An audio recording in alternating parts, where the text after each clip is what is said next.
डोसा बनाने की एक वीडियो मैंने अपलोड की है जिस पे कमेंट आते हैं कि डोसा कैसे आपने बनाया है, इसका जो बैटर है वो कैसे बनता है और कैसे-कैसे आपने इसको बनाया है लोहे के तवे पे। ये सब कमेंट आए हैं मेरी वीडियो पे। तो चलिए आज सीखते हैं कि परफेक्ट डोसा कैसे बनाया जाता है और इस वीडियो में आपको ए टू ज़ेड पूरे टिप्स मिलने वाले हैं जिससे कि आप परफेक्ट डोसा घर पे बना के तैयार कर लोगे। तो चलिए आज मैं आपको बताती हूँ कि डोसा का बैटर कैसे बनाते हैं। सबसे पहले आपने चावल ले लेना है और साथ में ले लेनी है उड़द की दाल। अब मैं आपको सबसे पहले दाल और चावल दोनों बताती हूँ। उड़द की दाल होती है ये वाली, ये जिसको हम काली दाल बोलते हैं, ये होती है उड़द की दाल, ठीक है। लेकिन हमने इसको यूज़ नहीं करना है, हमने धुली उड़द लेनी है। ये होती है धुली उड़द, मतलब जिसका छिलका निकाल दिया जाता है और जो आधी आधी कर दी जाती है, ये वाली होती है वो धुली उड़द, ठीक है। इसमें आपको साबुत वाली भी मिल जाएगी, साबुत जिसका सिर्फ छिलका निकाल दिया जाता है और वो साबुत होती है, ठीक है। आप वो साबुत वाली भी यूज़ कर सकते हो या फिर आप ये हाफ हाफ आधी वाली जो होती है ये भी यूज़ कर सकते हो, ठीक है। ये वाली या तो ये यूज़ कर लो या साबुत वाली यूज़ कर लो। अब आपको दाल कंफर्म हो गई। अब आपको दाल कंफर्म हो गई है, कौन सी है? चावल। चावल आप कोई भी ले लो जो आपके पास है, आपको कोई एक्स्ट्रा कुछ वो अलग लेने की जरूरत नहीं है। एक गिलास ले लो, पूरा भर के अगर एक गिलास डाल रहे हो उसका चौथाई हिस्सा इतना सा दाल डालनी है, ठीक है। अगर पूरा ग्लास चावल ले रहे हो तो चौथाई हिस्सा, चौथा हिस्सा, आधा नहीं, आधे से भी आधा आपने दाल लेनी है, ठीक है। तो ये दो मेजरमेंट इसमें चाहिए होते हैं। अब अगर आप 2 गिलास ले रहे हो तो आधा गिलास दाल ले लो, 2 गिलास अगर आप चावल ले रहे हो तो इसी तरह से हम ये मेजरमेंट के साथ दाल और चावल ले लेते हैं। अब इसमें कुछ लोग ना मेथी दाना डालते हैं थोड़ा सा, आप चाहो तो डाल सकते हो। इसमें कुछ लोग पोहा डालते हैं, पोहा जो चिड़वा जो चावल नहीं आते जो प्रेस किए हुए, वो भी डालते हैं कई लोग, वो भी आप डाल सकते हो। उससे फर्मेंटेशन बहुत जल्दी होती है, ठीक है। आप चाहो तो वो भी डाल सकते हो।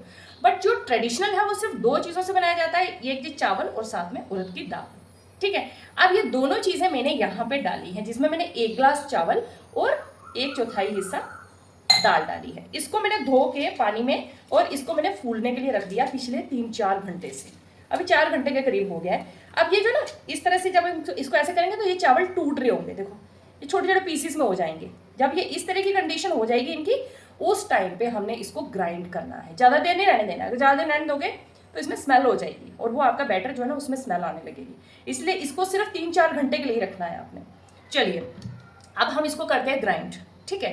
तो बताती हूँ इसको ग्राइंड करना कैसे। अब इसको ग्राइंड करने के लिए मैं ले रही हूँ जूसर का डब्बा, ठीक है, जो हमारे ग्राइंडर के साथ बड़ा वाला डब्बा आता है, ये वाला हम जार ले लेंगे। और अब हम जितना जो चावल है इसकी थोड़ी थोड़ी क्वांटिटी लेंगे, ज़्यादा नहीं। आपको बिल्कुल बेसिक तरीका बताऊंगी ना, आराम से बना सकते हो घर पे, ठीक है। तो इसको थोड़ा थोड़ा आपने लेते जाना है और जितना मेरा है ये 1 गिलास है तो मैं इसमें ना 2 बार इसको ग्राइंड कर लूंगी। एक लिया इसको ग्राइंड करते हैं, तो इसको हम आधी आधी क्वांटिटी में जो है ग्राइंड करेंगे। जब आपको लगे कि ये थोड़ा सा ग्राइंड हो गया है तो इसको ना ग्राइंड करना थोड़ा सा डिफिकल्ट रहेगा, तो आपने इसमें थोड़ा थोड़ा सा पानी ऐड करना, लाइक 2 चम्मच पानी एक बार में डालो, ग्राइंड कर लो। तो यहाँ पे मैं सिर्फ 2 चम्मच पानी डालूंगी, बस इतना इतना पानी डाल के हमने इसको ग्राइंड करना है। बहुत ज्यादा पानी नहीं डालना है, फिर ये अच्छे से ग्राइंड नहीं होगा।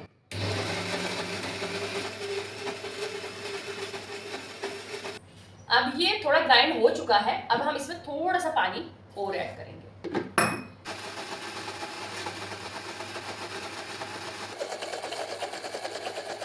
जैसे आप इसको ग्राइंड करते जाओगे आप देखोगे बैटर आपका बढ़ रहा है, ठीक है। ग्राइंड होकर ये बैटर थोड़ा सा साइज मतलब थोड़ा बढ़ जाता है, तो हम थोड़ा सा पानी एक बार और ऐड करेंगे थर्ड टाइम और इसको फिर से ग्राइंड करेंगे जब तक ये स्मूथ पेस्ट नहीं बन जाता, ठीक है।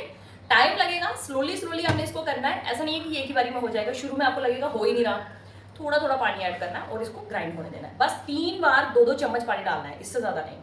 तो हमारा पहला बैच जो है वो ग्राइंड हो चुका है और इसको अब हम निकाल देते हैं। और अब आपने इसकी कंसिस्टेंसी पर चेक करनी है कि ये कितना पेस्टी टाइप का है। तो यहाँ पे देखो ये पूरा इस तरह से पेस्ट बनना चाहिए। तो ये हमारा बन चुका है, अब हम इसको निकाल लेते हैं।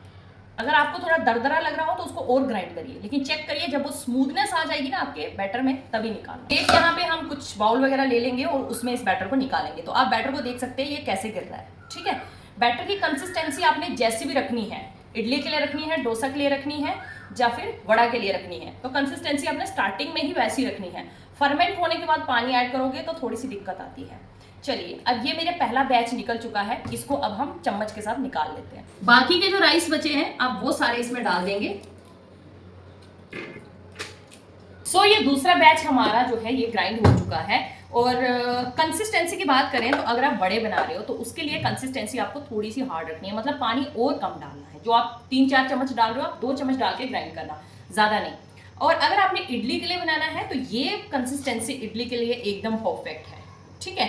लेकिन अगर आपने डोसा बनाना है तो डोसे के लिए आपको इसमें थोड़ा सा पानी ऐड करना पड़ेगा, और वो पानी हम इसको साफ करने में ऐड करेंगे, ठीक है। जब हम इसमें से निकाल लेंगे जो बचेगा उसमें थोड़ा सा पानी ऐड करेंगे और इसको सारे को निकाल के फिर डालेंगे। तो डोसा के लिए हमको थोड़ा पतला बैटर चाहिए होता है, उसके लिए हम यहाँ पे पानी इसमें डाल देंगे पहले ही। तो चलिए इसको मैं निकाल लेती हूँ। तो बैटर सारा निकालने के बाद मैंने इसमें पानी डाल के इसको अच्छे से साफ कर लिया है, और ये पानी हमने इसमें डाल दिया है।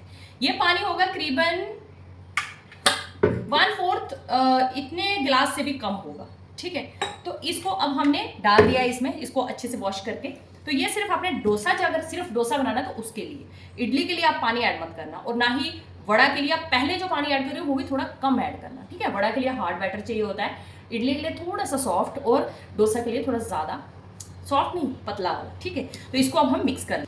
ये दोनों चीज़ों को अब हमने ढक के रख देना है, और इनको हमने अच्छे से फर्मेंट होने देना। फर्मेंट मीन्स ये फूल के डबल हो जाना चाहिए, तभी हमारे जो डोसा है वो अच्छे बनते हैं। अब जो इसमें उड़द की दाल डाली जाती है ना, वो फर्मेंटेशन का काम करती है, वो चावलों को भी फर्मेंट करती है, अच्छे से फुलाती है।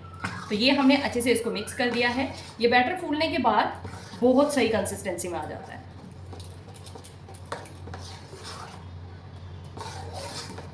पानी थोड़ा थोड़ा ऐड करके ग्राइंड करना इसलिए ज़रूरी होता है क्योंकि उससे चावल अच्छे से ग्राइंड होते हैं, अदरवाइज अच्छे से ग्राइंड नहीं होंगे। इसलिए पानी थोड़ा थोड़ा ऐड करना, और सिर्फ आपने 6 से 8 चम्मच तक ही यूज़ करना है पानी ग्राइंड करने में।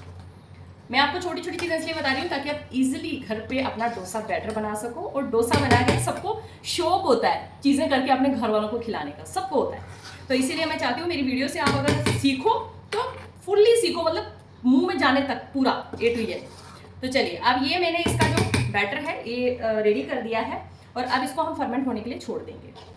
इसको ढक देंगे और साइड पे रख देंगे ताकि ये अच्छे से फूल जाए। और इसको फूलने के लिए हमको होल नाइट आप रख सकते हो, अच्छे से पूरी रात में ये फूल जाएगा। मेरा तो अभी सुबह का टाइम है तो शाम तक मैं इसको अच्छे से फूलने दूंगी, ठीक है, और फिर आपके साथ शेयर करूंगी। सो गाइस, हमारा डोसा बैटर बनके हो चुका है तैयार। तो चलिए अभी आपको दिखा देती हूँ। ये हमारा डोसा जो हमने कल रखा था, और अब आप देख सकते हैं कि ये कितना फूल चुका है, ठीक है। तो हमारा डोसा बैटर बनके रेडी हो चुका है। इसको अभी मैं आपको दिखाती हूँ कि ये कैसा लग रहा है। तो ये इस तरह से हमारा जो बैटर है ये बहुत अच्छे से फूला है, और ये देखिए आप, ये एकदम ऐसे झाग टाइप का बन जाएगा। समझ लीजिए कि आपका डोसा बैटर अच्छे से फूला है, और साइज़ भी इसका मतलब डबल के करीब करीब पहुंच जाएगा। ये देखो पूरा एकदम झाग बन चुका है। ये इस तरह का झाग जब ये बन जाता है ना तो समझ लीजिए कि आपका डोसा बैटर बहुत अच्छे से फर्मेंट हो चुका है। इसके बीच में इस तरह से बबल्स आ जाएंगे बहुत सारे। तो आप देख रहे हैं किस तरह से ये पूरा फर्मेंट हुआ है। तो इसको आपने बस, मैंने इसको पूरी रात के लिए ऐसे रखा हुआ था बाहर ही, और आप देख रहे हैं ये किस तरह से पूरा फर्मेंट हो चुका है। बस अब ये डोसा बैटर जो है ये बनाने के लिए रेडी हो चुका है, और ये जो कंसिस्टेंसी है ये डोसा बनाने के लिए एकदम परफेक्ट है। पूरा एकदम झाग जैसा बन जाता है। होप करती हूँ कि यहाँ तक आप अच्छे से इसको बना लोगे। चलिए अब आगे डोसा बना के तैयार करते हैं। अब यहाँ पे आपने देखा होगा कि इसके ऊपर हल्की सी येलोइश सी लेयर बन गई है। वो इसलिए बनती है क्योंकि ये मैंने कल सुबह ग्राइंड किया था और रात भर मैंने इसको छोड़ दिया, इसीलिए इसके ऊपर ये हल्की सी येलोइश लाइन बन गई थी।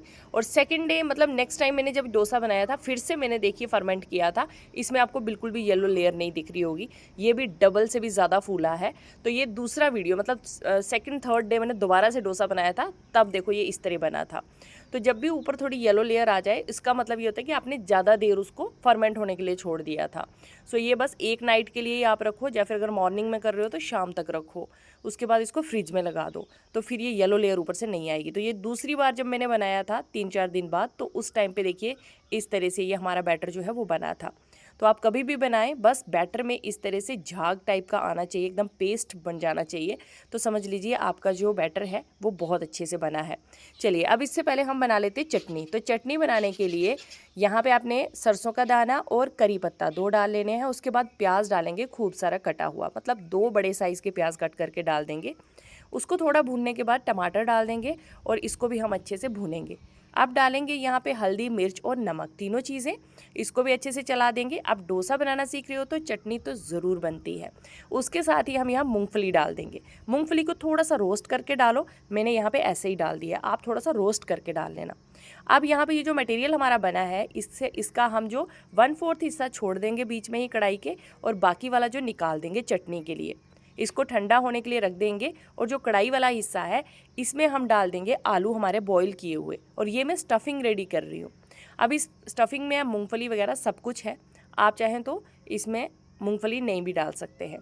तो यहाँ पे जो हमने आलू डाले हैं इनको हम अच्छे से मैश कर लेंगे, और जो हमारा ये मटेरियल बचा है ये सारा मिक्स कर लेंगे अच्छे से। अब इसमें आप काट के प्याज भी डाल सकते हैं थोड़ा सा कच्चा, उससे भी ये बहुत ज़्यादा टेस्टी बनता है।